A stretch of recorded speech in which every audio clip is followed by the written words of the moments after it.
Sometimes life hands you a path that wasn't yours and still asks you to walk it. The map is blank, the signs look foreign, and the people you meet speak in a softness you forgot you knew. Grief doesn't give directions. It only tells you to start moving, and to keep moving, until the road feels a little like a hand. He left the party without finishing his coffee. It had been a small thing on a Saturday, 2 couples, a radio playing a ball game, a store-bought pie still in its clamshell. Harlan Cole said he had a call to make and stepped onto the porch, where moths kept striking the light as if they were trying to push it someplace brighter. He listened to the deputy talk, in a steady voice that tripped only once. A son, an accident along the river road. A small town near the mountains, with a name he'd never had a reason to say out loud. He wrote it on his palm anyway, in the little script he used at his locksmith shop when he labeled keys for people who mixed up front doors and back.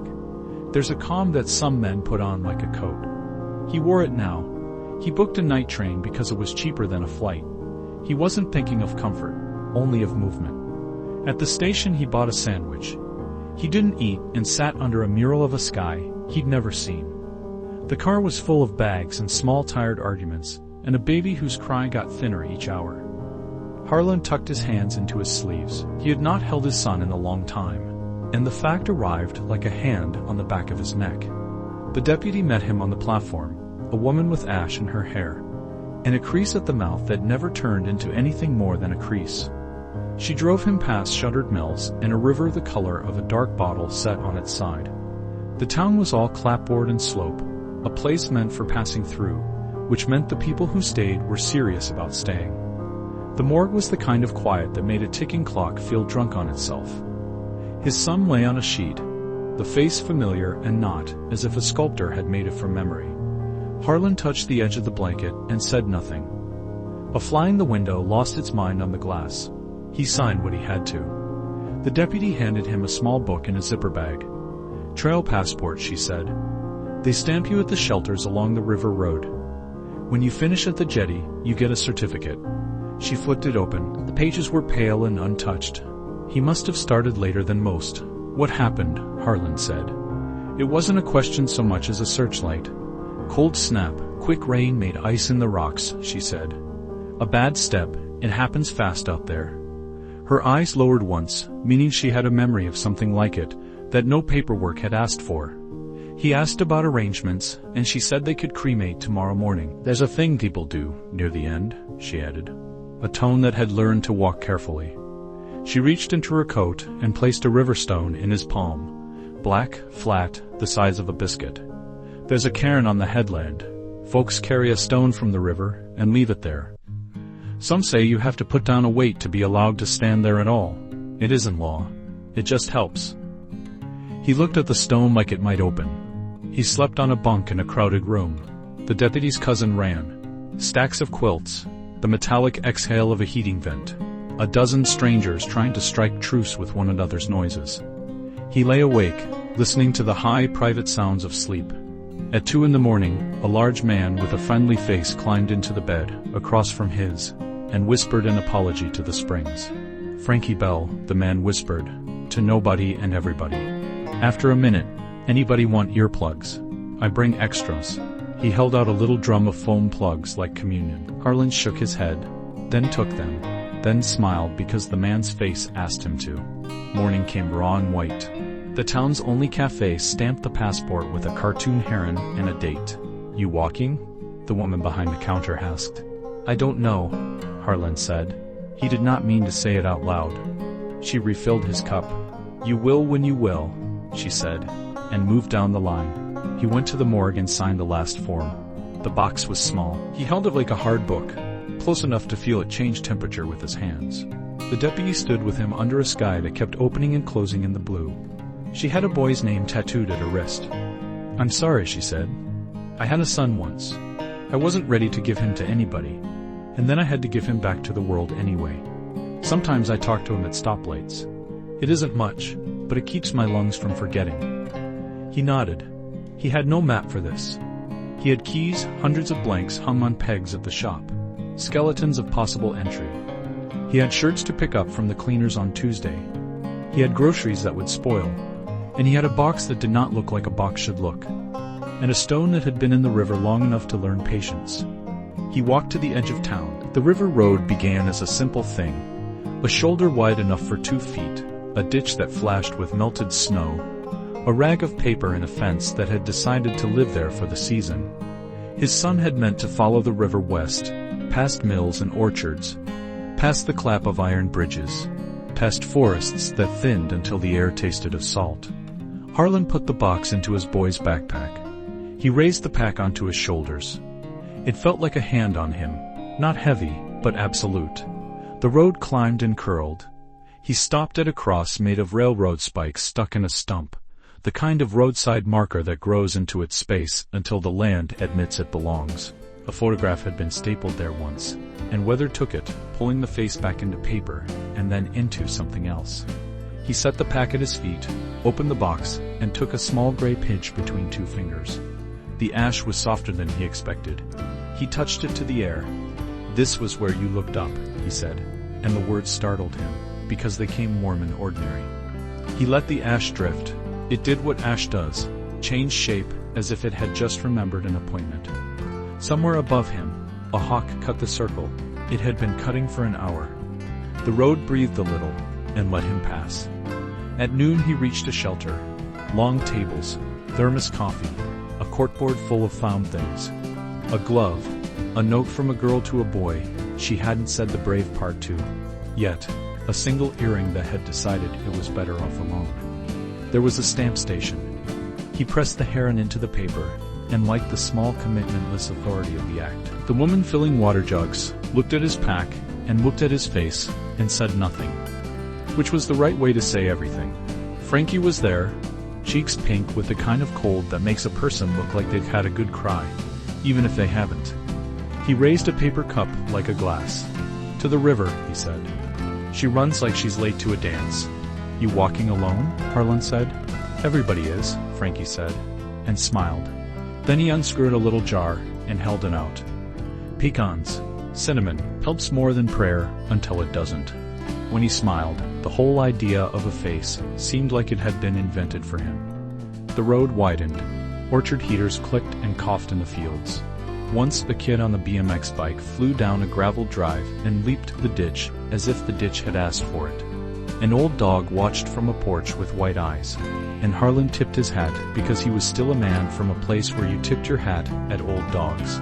He walked until the light went long. The bunkhouse that night was cleaner and louder. He climbed to a top bunk with his chest against the ladder like a boy, and lay on his back. Snoring came in waves, whispered lovers, a man having a dream about running. Harlan's mind pushed through rooms it hadn't entered in years.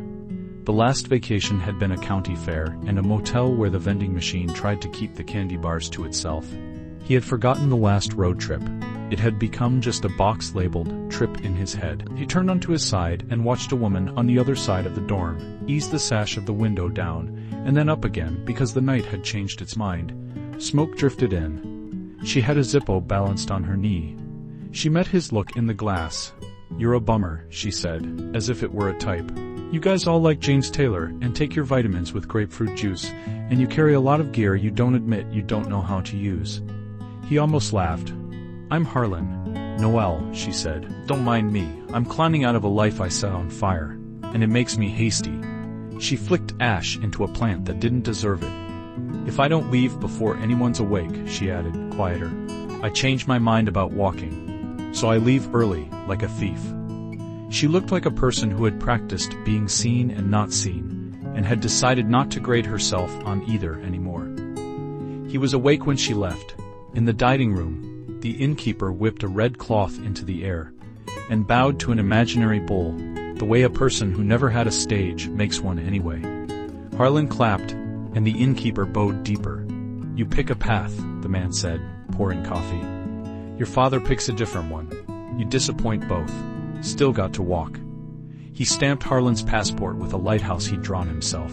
The day got bright and then got mean. The road crossed a narrow bridge, and the wind came wrong, trying to take the hat off his head and the pack off his back. He tightened the straps, but the loose end of a bungee slithered free and whipped into the knuckle of his thumb, and he swore. The next gust lifted a strap, and the pack swung wide, once, twice, his balance sawed in half. He reached and missed and watched everything that was holding him together bounce once on the railing and drop into the mouth of the river. He stared. The pack floated. His son's pack, like a dark bird that had remembered it could swim. The current grabbed it by the bottom and leaned it into a slope of water moving faster than it looked. He took off his boots fast enough to make something out of panic look neat. The river was cold as a truth. He swam with his head shut and his mouth open, the way he had done when he was a boy, and the quarry lake had wanted to own him. A snag took the pack and offered it to him like a joke he could either accept or refuse. He grabbed the strap. The cold said, "Not today, old man," and then it said, "Maybe today." He kicked at a bottom that kept finding new ways to pretend it wasn't there. He got to the rocks. He lay across them like a prayer rug and laughed into the elbow of his sleeve until the laughter knocked something loose in him that wasn't laughter. At dusk, his clothes steamed around a little stove in a makeshift camp on the bank. He ate a meal that asked nothing of him, and thought that danger, in small enough doses, was a medicine that tasted like youth. He slept, and when people walked past him in the gray of the morning, they were gentle with their feet. The second city had a bakery famous for something sticky. He found Frankie there, a wooden fork puncturing pastry as if it could make the sugar behave. "You look like you married the river, and she won the first argument," Frankie said. He came around the table and squeezed Harlan's shoulders, which were not as narrow as he felt in them. They walked together for a while. They passed a church, where a man with a half-moon scar across his scalp stood in the shade and watched the street.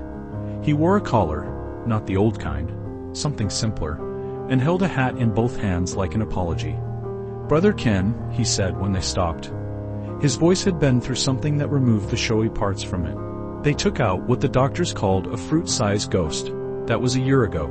Could come back, could not. I got tired of sitting in a room waiting to measure it. I heard the river tells the truth to stubborn men. "What does it say?" Frankie asked. "It says keep walking," Brother Ken said and smiled, and the scar on his scalp looked more like a path than a wound. They walked. People kept joining the road, because that's what roads do to people who need them. A man with a notebook clipped to a board, Parker, fell in beside them. He had the strained cheerfulness of someone who's almost written a book 3 times, and is trying to find an angle where the light makes his pages seem like a door. He carried a fountain pen in his hatband, which made children look at him as if the hat were going to write an apology to them any minute for being so hat-like. "What are you after?" Parker asked Harlan after they'd shared a bag of grapes that had thought too highly of themselves. "Not sure," Harlan said. Parker nodded as if that were a craft note. "I might put you in a chapter," he said, the way a fisherman might tell a river. It looked like it was ready to hold a line. "I'm not being crass. Stories are the only honest money I've ever made." "No," Harlan said softly, but with something iron in it. Parker touched the pen and then took his hat off and held it in front of him. "Okay," he said. "Then I'll walk." They crossed into a little town where an inn had a stamp carved like a fish with a halo. The proprietor had made an altar of lost things. Teddy bears, a shoe whose pair had found a new life as a flower pot, wedding bands that had slipped into drain pipes and been rescued by a plumber with a sense of theater. It was clean. It was strange. At night, the innkeeper stood in the hallway and practiced a speech to an audience. Nobody could see. After 5 minutes, Frankie rubbed his belly and said he'd rather try the park. They pitched tents by the baseball diamond. Outfield lights buzzed and then decided to rest. At dawn, Noelle stood by the water fountain with a cigarette she had lit and put out twice. "If I tell you something," she said, "don't be kind to me in that way, where I have to say thank you a lot. That kind of kindness takes the air out of me." "Okay," Harlan said. She described a man she had married because the room looked right and the picture made sense. A winter, a decision, a clinic where the paint was new and the light was not. She was older than she expected to be for that kind of room. It was a girl, she said, and looked surprised that the word fit in her mouth. "I left because he was going to break both of us. I left because I choose being ashamed over being broken. I'm walking because there are days I hear her in my kitchen, and I can't bear that the only thing she'll ever be is a sound I make." He looked at the river until it blurred. "You did not choose shame," he said. "Somebody built the room and painted the walls and brought the lights. And when you walked out, you took nothing that belonged to them with you." She nodded. "I don't know what kind of man my father was," she said into her shoulder. "But I know what kind of men I walk away from now." That night, the four of them, Harlan, Frankie, Noel, Parker, sat in a bar where old pictures of men holding fish gazed down at men holding beer. And Parker asked too many questions, and the weather pushed on the windows, and the radio sang a song that had been everywhere once. And something in Harlan lost its bridle. He raised his voice, and then raised it again like he was taking a step. He'd been practicing since he was 6. It wasn't a speech. It was an inventory. The names of days since the last call. The list of reasons he'd had ready for when the call came. The way his house still felt like his wife's house 2 years after she was gone. The number of keys he had made for people who'd lost their entrance. And how few he'd made for himself. A local officer in a handsome jacket with worn elbows tapped his shoulder and put a hand near but not on his arm. Harlan wanted to tell him he was fine. He wanted to say it so badly. It brought the boy out in him who always lied to the gym teacher about the ankle, because the team needed him. Officer took him to a bench in a bright room, and they sat a while. In the morning, a desk clerk gave him a paper cup of something worse than coffee, and Parker paid the citation with a crooked smile. "You can yell at me all you want," Parker said. "The pages will be better for it." "I'm sorry," Harlan said, and meant it. Shame, he discovered, comes in many sizes. His was oddly small, easy to fold and put in his pocket, so his hands would be busy. After that, walking felt lighter. Not easy, not clean, but like something you can continue to do, even as the air sits heavy in your pockets. He told Parker about Nate. When Parker asked again, in the measured way, "You ask a dog if he'd like to come finally onto the couch."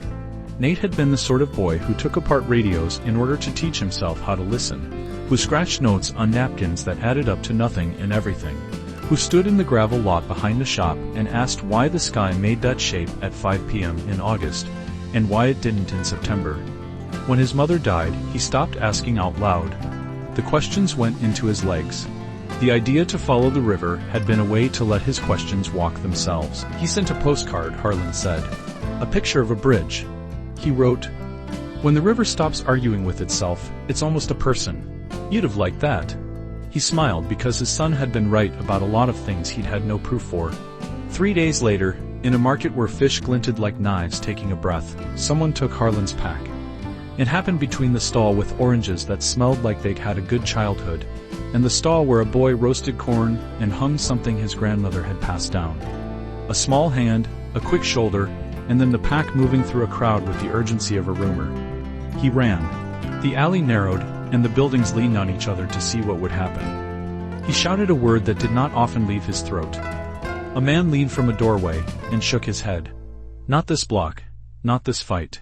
He stopped where the light thinned and pressed his hands to his knees and said a prayer that was not a prayer, more a sentence that wanted to be spoken without grammar. Parker caught up, winded, holding nothing that could help. Noel put a hand on his back and left it there until it felt natural. Frankie looked like a boy who had broken a jar and wanted to fix it with sweets. They sat in a bar whose ceiling fans knew how to move heat without hurting it. A truck driver with a beard separated into good sections watched them without staring. He stood after a while and left. He came back with a boy, maybe 13, carrying the pack that had left Harlan's life. The boy's eyes were busy with shame and a clean stubbornness. "His name is Luis," the man said, setting a hand on the boy's shoulder in a way that was both possession and instruction. "Mine is Hector. We don't open people's bags. Not in this family. Not in this town. We cannot be the thing they think. We have to be the other thing." Harlan took the pack, the way you take a newborn, careful not to shame either of you with your clumsiness. He opened it and lifted out the box. He breathed again. He looked up at the boy and saw that the boy was looking at the box. It was easy to see what it was, if you had eyes and a body, and a day like this. "Come eat," Hector said. "You will be gone soon, and my cook has made a stew for weather." They went. The courtyard was hung with lights like promises that knew better. Familiars from the block came and sat and did not stare at them any more than they stared at the stew. They looked at both with a quiet that felt like rightness. Luis danced with a girl who might have stolen something from him other than time. Somebody put a guitar in a man's lap and he woke it up gently. Hector poured beer into glasses like he was practicing forgiveness. He told Harlan that if he kept walking all the way to the end, he should turn left at the last sign, and keep going until he hit a place that looked like the earth had put its shoulder against the ocean, to keep the two them harming each other. They call it Mercy Point, he said. I don't know who started it. If there's anything left to say when you get there, you'll say it. The next morning, Luis walked them to the edge of the market, carrying the pack, as if it deserved ceremony. He handed it back shyly, as if he were giving back a part of himself he had borrowed without permission. I'm sorry, he said. Me too, Harlan said. And they both knew it meant a dozen things neither of them had the English or the years to list. Autumn set a table along the road and invited them to sit. Leaves reddened as if the trees had remembered an embarrassment. The four of them kept the kind of pace a person can keep when whatever they are running from has decided it will not be impressed. They saw people who had been walking longer than them and looked younger for it, and people who had just started and looked as if they were already done. They learned where to look for the kind of bathroom that forgives you for being a person. They left funny notes on bulletin boards for strangers they'd never meet. You can do this. There's coffee at mile 17 that tastes like a truce. In the last 300 kilometers, a phrase someone used, and then apologized for, because it made them sound like a person who wears a watch in the shower. The road grew thinner, and the air grew wider. They stopped at a big place with carpets thick enough to make you feel disloyal, and Harlan took 3 rooms on his card, because generosity had taken up lodging in him, and didn't want to leave. Noel got a manicure from a woman who talked about love as if it were a practical skill. Frankie ordered steak with the fearlessness of a man who had made a separate peace with cholesterol. Parker sorted his notes and found they made a picture if you didn't look too hard at any one piece. They met in Harlan's room and did nothing tremendous. They sat. They poured 2 fingers and then 2 more. They told small stories, the kind you use to fix the larger unfixable ones. They laughed, the way people laugh when they have walked a day and can still remember how to laugh. Nobody explained why they were there. That was the point. The cairn was a simple pile at a curve in the coast highway, where the land reared up to see over the shoulder of the sea. Somebody had driven a post next to it, and nailed a little sign that said, "Leave what you don't need." The paint had run in weather, and made the words look as if they were moving. People had set 1,000 stones there, and ribbons, and notes, and photographs, and a single left shoe, with a story no one present knew. The 4 of them stood in the wind, which had decided to blow from every direction to keep them honest. He took the black stone from his pocket, the one the deputy had given him behind the morgue. He held it like a gear he was about to set into a machine that would finally stop clicking. He placed it on the pile. "This was mine," he said, surprised to find the sentence. "Choose the present tense." He opened the box and let a little ash go. He did not watch where it landed. The others touched his back without organizing it. He thought, there are so many hands in this world and most of them are clean. The jetty at the town near the mouth was all wind and gulls and a lighthouse that looked like a father who had learned to stand very still. The volunteers at the station stamped the passport with a seal that made the page feel heavier. The certificate they gave him had 2 spaces for names, a habit that had outlived the person who designed it. "Whose name?" the woman asked. "My son's," he said, and gave it. He didn't say his own. He didn't say why. He didn't need to. The woman signed and slid the paper across the table and squeezed the edge of it like it had an elbow. He might understand. People washed in and out of the room, laughing and crying in languages the room liked the sound of. He stood at the wall and read names. He stood at the window and watched a gull decide not to argue. He felt nothing like salvation. He felt as if he had put down a bag and the room hadn't gotten large yet. He looked at Frankie, who had gotten on his knees and moved toward a statue, like he was remembering a step from an old dance, and wanted to see if his feet still knew. He looked at Noelle, who pressed her palm to the bronze, and then, with a small nod to herself, set a pack of cigarettes under the base and did not look back. He looked at Parker, who stood by the open door, holding a page as if the wind would edit it if he waited long enough. "Let's keep going," Noelle said, and it was not a suggestion. Just a little. She pointed at a sign most people didn't read. Mercy Point was 4 miles past the last big place, a scratch of trail that ran on through taller grass to a ledge where the sea sighed and then bit and then sighed again. It was a place people went when their words were too crowded to live indoors. The ledge had been carved by the slow patience of water into benches, nobody made and everybody used. Parker stopped a little back, as if the view could ruin his work if he let it all the way into him. "I'm going to finish," he said, with a quiet that sounded like a decision he had made once, and then again, and then again. Frankie sat cross-legged and closed his eyes and did not look funny doing it. Noelle lit a cigarette and held it in the air, and then let it blow out. "I want a suit," she said, smiling toward the horizon. "Like a clean, sharp suit. Something that would make the women in my family nod without a joke." He walked forward alone. The sea was not friendly and not unkind.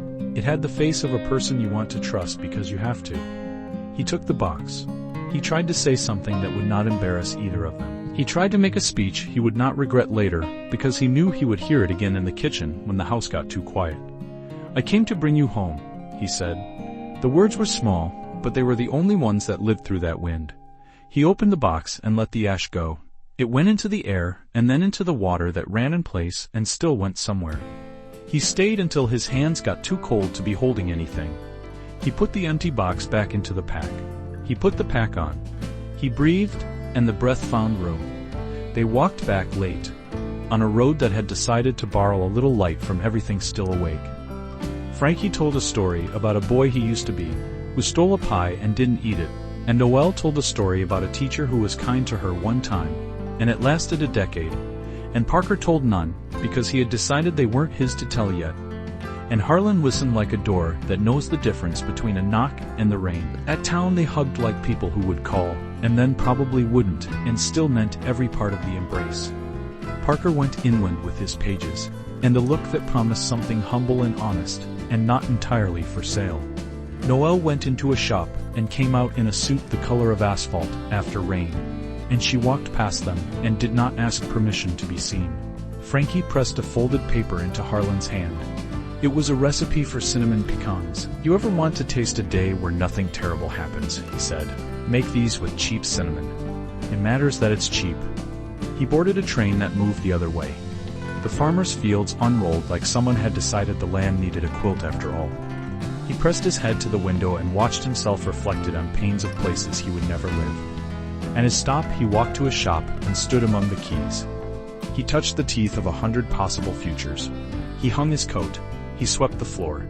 He put the stone of mercy point on the sill, a thing he hadn't meant to keep, and then for some reason had. He did not become a better man by morning. He became older.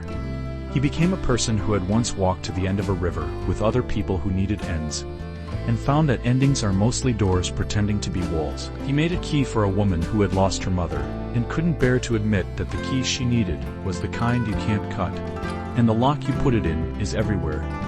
He gave it to her with a joke that held. He sat in his kitchen that night, and spoke one sentence into the air, and listened to what came back. It wasn't an answer, it was a sound that didn't feel empty, so he let it stay. He talked to his son each morning when he set the open sign in the window. Just enough to remember his lungs.